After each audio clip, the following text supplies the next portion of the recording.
beauty and the idea of media giving us a false idea that beauty is something perfect when actually imperfections is what makes someone individual and unique.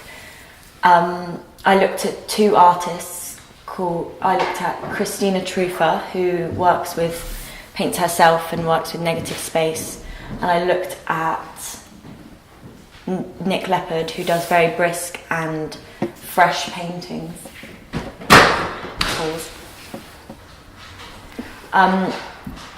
By combining these, I created a final piece which represents a mask. What materials did you use for your final piece? Initially, I worked on my final piece in acrylic and then worked over it in oil to enhance the colours in the same style as Christina Trufa.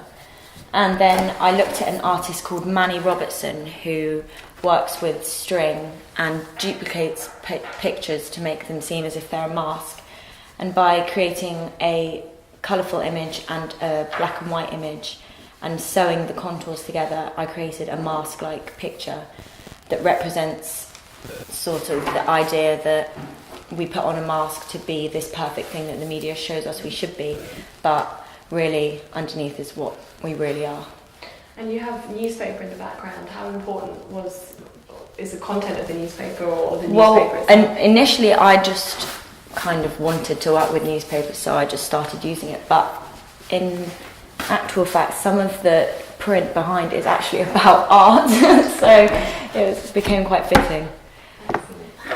But there seems to be lots of kind of blues running through your project. I studied briefly an artist called Guy Denning who drips blues and pinks and stuff behind his paintings, and I just liked the way it looked, so I combined it with my piece.